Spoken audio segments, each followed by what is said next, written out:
Hello anime lovers. तो आज हम demon slayer season 3 episode number 7 का हिंदी एक्सप्लेन देखेंगे। और एपिसोड नंबर 7 का नाम ऑफुल विलन होता है।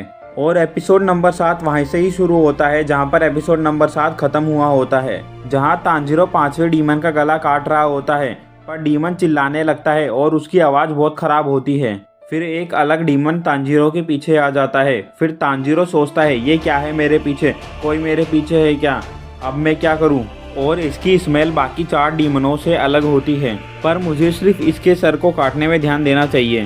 पर तांजीरो 5वें डीमन का गला नहीं काट पाता क्योंकि नेजुको की ब्लड पावर खत्म हो जाती है। फिर छठा डीमन जो कि तांजीरो के पीछे होता है अपने हाथ से कुछ निकालता है और उससे एक डमरू बजाता है। फिर एक हमला होता है तांजीरो पे। फिर वहाँ लकड़ी के ड्रैगन निकल आते हैं और तांजीरो उन पर होता है और उन ड्रैगन के सर से बच रहा होता है। फिर नेजुको तांजीरो को बचाती है पर उसका हाथ और पैर कट जाता है। फिर वो रीजनरेट हो जाती है। फिर छठा डीमन बोलता है तुम बुरे लोग जो कमजोरों को परेशान करते हो।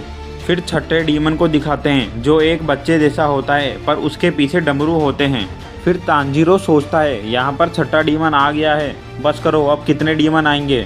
नहीं, ये छठा डीमन नहीं है, बाकी के 4 डीमन का कोई पता नहीं कहाँ गए। फिर गेनिया सोचता है यहाँ चल क्या रहा है। जो एंगर डीमन था उसने कुछ देर पहले जब तांजीरो की तलवार उस डीमन का सर काटने वाली थी, एंगर डीमन ने अपने दोनों हाथ को उठाया और 2 डीमनों को अपने अंदर समा लिया। फिर तीसरे डीमन को भी अपने अंदर समा लिया और एंगर डीमन की बॉडी ट्रांसफॉर्म हो गई थी उस छठे डीमन में। फिर छठा डीमन 5वें डीमन को लकड़ियों में छुपा लेता है। फिर डीमन के डर से तांजीरो सांस नहीं ले पा रहा था और वो इतना शक्तिशाली था कि तांजीरो, गेन्या और नेजुको उनमें से कोई भी हिल नहीं पा रहा था। फिर डीमन बोलता है क्या हुआ, तुमको कोई परेशानी है क्या जो मैं कर रहा हूँ उससे। फिर डीमन तांजीरो को ऑफुल विलन बोलता है। फिर तांजीरो बोलता है हमको कौन सी चीज़ ऑफुल विलन बनाती है। फिर डीमन बोलता है क्योंकि तुम कमज़ोरों को परेशान करते हो इसलिए। अभी कुछ देर पहले तुम एक छोटे से कमज़ोर जो तुम्हारे मुट्ठी के बराबर है उसको मारना चाहते थे, कोई डेविल ही ऐसा करेगा। फिर तांजीरो बोलता है छोटा और कमज़ोर कौन है, मुझे ये मत बताओ। जो ब्लड की खुशबू तुम में से आ रही है वो उन 100 या 200 इंसानों की है जिन्हें तुमने खाया है। उन लोगों ने कभी कुछ किया तुम्हारे साथ क्या? उन्होंने कुछ किया जो उनको अपनी लाइफ देनी पड़ी? यहाँ तुम विक्टिम बनने की कोशिश मत करो। इतने सारे लोगों को मारने और खाने के बाद तुम इससे बच के नहीं जा सकते। मैं वो हूँ जो तुमको मारूंगा। फिर डीमन बोलता है तुमको बस यही कहना था, कोई इंसान तुम्हारे परिवार का था जिसे मैंने खाया। और तांजीरो मना कर देता है। फिर डीमन बोलता है फिर तुम्हें इससे क्या मतलब। फिर तांजीरो बोलता है मैं ये नहीं कह रहा, मैं उन लोगों की बात कर रहा हूँ जो इसके बाद मरेंगे और मैं ऐसा और किसी के साथ नहीं होने दूंगा। फिर डीमन बोलता है पक्का तुम्हारा कोई लेना देना नहीं है उन लोगों के साथ। और तांजीरो बोलता है किस तरीके का रीज़न चाहिए किसी एक इंसान को दूसरे इंसान की मदद करने के लिए? अगर तुम ये नहीं समझ सकते तो तुम डेविल हो। फिर डीमन तांजीरो पर हमला कर देता है और दूसरी तरफ मिचिरो अब भी वाटर प्रिजन में फंसा होता है। फिर ग्योको शेक के अंदर देखने जाता है। फिर जो भी एयर मिचिरो के पास बची होती है उससे वो अपना लास्ट अटैक करता है पर वो बाहर नहीं निकल पाता। फिर मिचिरो सोचता है काश यहाँ हेल्प जल्दी आ जाए, मास्टर मैं मरने जा रहा हूँ तो कम से कम 2 हाशिरा को भेजना। फिर मिचिरो को तांजीरो दिखता है जो बोल रहा होता है तुम्हें ऐसा क्यों लगता है, कोई नहीं जानता फ्यूचर में क्या होगा।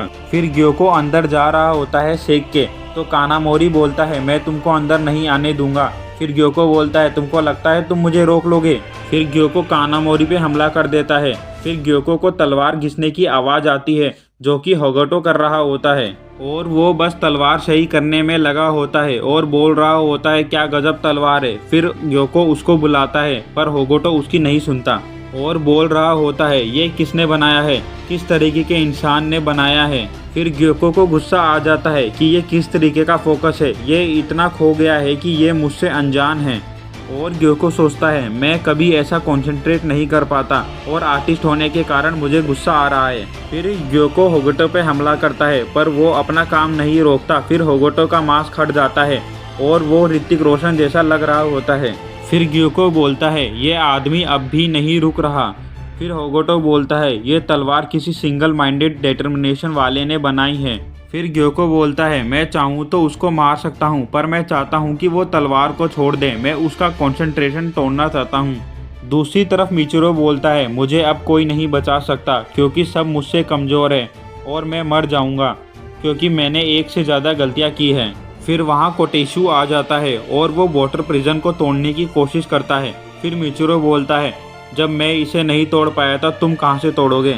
फिर वहां एक छोटा सा डीमन आ जाता है और वो कोटेशु पर हमला कर देता है, पर कोटेशु अपने मुंह से वाटर प्रिजन में हवा देता है और मिचिरो उसको लेके सेकंड फॉर्म यूज़ करता है जिसका नाम 8 लेयर्ड मिस्ट होता है और उस वाटर प्रिजन से बाहर आ जाता है।